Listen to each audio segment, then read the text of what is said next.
నమస్తే, welcome to Telugu popular TV. నేను మీ ప్రియాంక. ఈరోజు మనతో పాటు ఉన్నారు సినీ క్రిటిక్ దాసరి విజ్ఞాన్ గారు. వారితో మాట్లాడదాం. హలో అండి. నమస్తే.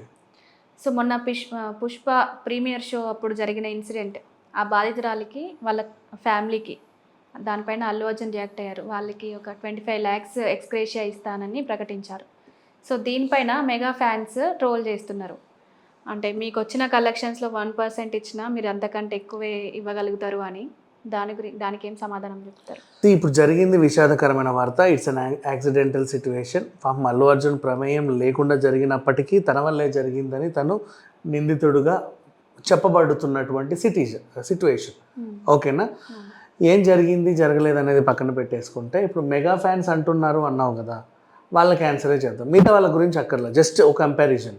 అంటే 2014లో అక్టోబర్లో ఫస్ట్ కనుకుంటా గోవిందుడు అందడి వారేలే అనే ఒక సినిమా రిలీజ్ అయింది.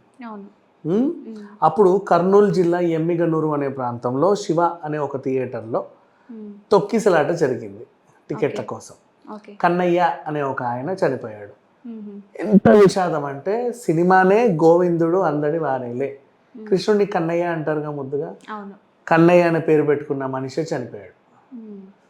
అప్పుడు రామ్ చరణ్ తేజ ఆ సినిమాలో హీరో కాబట్టి, కృష్ణవంశీ డైరెక్షన్, బండ్ల గణేష్ ప్రొడ్యూసర్ దానికి. రామ్ చరణ్ తేజ స్పందించి, అయ్యో చాలా బాధేస్తుందండి అని చెప్పి ఆ కుటుంబానికి 2 లక్షల ఆర్థిక సాయం ప్రకటించాడు అప్పుడు. ఓకేనా? నవ్వు ఆ సినిమా కూడా ఇట్లా పుష్ప లాగానే ఆటాకు ఈటాకు అనే అప్పుడు మాట్లాడుకున్నారు. చాలామంది హిట్ అన్నారు, చాలామంది చాలా బాగుంది అన్నారు, కొంతమంది డిజాస్టర్ అన్నారు, కొంతమంది యావరేజ్ అన్నారు, కొంతమంది డివైడెడ్ టాక్ అన్నారు. డిఫరెంట్ ఇప్పుడు పుష్పకు వచ్చినటువంటి డిఫరెంట్ కైండ్ ఆఫ్ టాక్స్ దానికి కూడా వచ్చాయి అప్పుడు. ఓకేనా? అప్పుడు ఆయన 2 lakhs ప్రకటించాడు. ఇప్పుడు 2024 10 ఏళ్ళు అయింది. అప్పుడు 2 లక్షలు అంటే ఇప్పుడు వాల్యూ ఎంత ఉంటుంది? ఒక 15-20 ఉంటుంది. ఇప్పుడు ఫర్ ఎగ్జాంపుల్ 2014లో బంగారం ధర మాట్లాడుకుందాం. 2014 28,000 చిల్లర ఉంటుంది అప్పుడు. అవును, ఇప్పుడు 78,000 చిల్లర. సరే, రౌండ్ ఫిగర్స్ వేసుకుందాం. అప్పుడు 30,000, ఇప్పుడు 80,000 అమ్మా. 50,000 డిఫరెన్స్. 50,000 డిఫరెన్స్ వచ్చింది. అప్పుడు 30,000, ఇప్పుడు 3 అయ్యింది అనుకో సింపుల్గా. అంతేనా? అప్పుడు 2 లక్షలు, ఇప్పుడు 3 అయితే 6 లక్షలేగా. అంతే కదా? పూర్వ 10 లక్షలు వేసుకో, తప్పే ఉంది, నష్టమే ఉంది. అంటే ఇదే ఇన్సిడెంట్ ఇప్పుడు జరుగుంటే దాంతో దీంతో క్యాలిక్యులేటెడ్గా పోస్టులు పెడితే రామ్ చరణ్ తేజ ఇచ్చిన దానికంటే బన్నీ ఎక్కువగా ఇచ్చాడు. అంతే కదా? మరి తప్పు. 1 కోటి రూపాయలు ఇవ్వాలి, 10 కోట్లు ఇవ్వాలి, ఇంకెంత ఇవ్వాలి? నీ ఆస్తులన్నీ రాసి ఇవ్వాలి, నీ పొలం గట్రంతా రేవతి పేరు మీద రాయాలి, రేవతికి నీ ఆస్తులని దారదత్తం చేయాలి. ఏంటి పోస్టులన్నీ? ఎందుకు అంటే, ఒక అంశం దొరికితే, సిచ్యువేషన్ దొరికితే ఇష్టం ఉన్నట్టు ఎవడు పడితే వాడు చెలరైపోవడమేనా? తొక్కిసలాటలు జరుగుతూనే ఉంటాయి. మా ప్రతి క్రౌడ్ ఉంది, ప్రతి చోట తొక్కిసలాటలు అవుతూనే ఉంటాయి. కుంభమేళాలోనూ అవుతాయి, ఈ పుష్కరాల టైంలోనూ అవుతాయి, రాజకీయ నాయకులు సడన్గా చిన్న గల్లీలోకి వచ్చినప్పుడు అవుతాయి. తొక్కిసలాటలు అంటే తొక్కిసలాటలు మరణించిన వాళ్ళ గురించి ప్రతి ఒక్కరికి ఉంటుంది. దానికి వాళ్ళు స్పందించినప్పుడు అయ్యో పాపం ఎంత విషాదం జరిగింది అని మనం వరకు స్పందించలేదు, జైల్లో పెట్టాలి అని అన్నారు. స్పందించిన తర్వాత మళ్ళీ నువ్వు మా మోతాదుకు తగ్గట్టు స్పందించలేదు అంటున్నావు.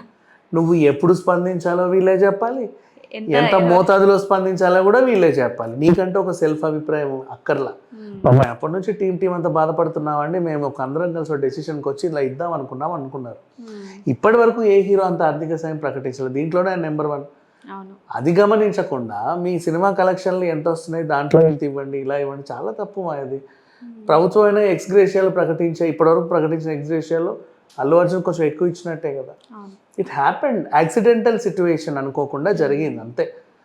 అండ్ దానికి ఇతను కావాలని ఎవరిని హత్య చేయలేదు, ఇంకేం చేయలేదు, చావాలని అక్కడికి వెళ్ళలేదు. సిచ్యువేషన్స్ అలా ఉన్నాయి. మళ్ళీ దీనికి నేను ఎగ్జాంపుల్ చెప్పినా అడుగు కింద కామెంట్లు పెడతారు ఏమని అంటే, అప్పుడు రామ్ చరణ్ తేజ్ వెళ్ళాడో లేదో మాకు తెలియదు, ఇప్పుడు ఇక్కడ అల్లు అర్జున్ కావాలని వెళ్ళాడు కదా అంటారు. తొలి రోజు థియేటర్లో ఆయన పరోక్షంగా కారణం, ఈయన ప్రత్యక్షంగా కారణం కదా అంటారు. సరే, పరోక్షమో ప్రత్యేకంగానో కారణం అని చెప్పబడుతున్నావు కదా. అప్పుడు నువ్వు శిక్షలు వేసినా ఇదే యాక్ట్. కాకపోతే కర్మ ఏంటంటే అప్పుడు బిఎన్ఎస్ లేదు. అల్లు అర్జున్ మీద పెట్టింది బిఎన్ఎస్ యాక్ట్ కింద. అప్పుడు బిఎన్ఎస్ లేదు, అప్పుడు ఐపీసీ. ఓకే. దానికి తగ్గట్టు అప్పుడు కూడా శిక్షలు ఉండేవి, అప్పుడు పెట్టుకున్నా కూడా. ఎప్పుడు కూడా నేను ఎందుకు కంపేర్ చేయొద్దు మెగా ఫ్యాన్స్ని ప్రీమియర్ అంటున్నాను, షోస్ కూడా లేవు కదా. లేవు. ఎందుకు కంపేర్ చేయొద్దు అంటున్నానంటే, వీళ్ళు కంపేర్ చేసే ప్రతి సిచ్యువేషన్లో ఒక తప్పు అవతల వ్యక్తుల విషయంలోనూ జరిగి ఉంటుంది. అవును. సేమ్ ఇప్పుడు నంద్యాలకి చేతులు ఊపడానికి వెళ్ళావు, మా ఊడి దగ్గర రాలేదు, మనోడు ఉండగా ఎవరి దగ్గరకో వెళ్ళావు అన్నాడు. సేమ్ అలవైకుంఠపురంలో సిచ్యువేషన్ కూడా తీసుకుంటాను నేను. అప్పుడు కూడా అలవైకుంఠపురం రిలీజ్ ఉంటే అటు వెళ్ళకుండా సర్లేని నీకు ఎవరికి వెళ్ళాడు చిరంజీవి. అక్కడ చేస్తే కరెక్ట్, ఇక్కడ చేస్తే తప్పు. అప్పుడు రామ్ చరణ్ ఇచ్చింది రైటే 2 lakhs, ఇప్పుడు అల్లు అర్జున్ ఇచ్చేది రాంగ్ 25 lakhs. అంటే అల్లు అర్జున్ ఏం చేసినా రాంగేనా? అట్లా ఉంది సిచ్యువేషన్. ఊరికే దానికి కోడిగుడ్డు మీద ఈకలు పీకడం పద్ధతి కాదు.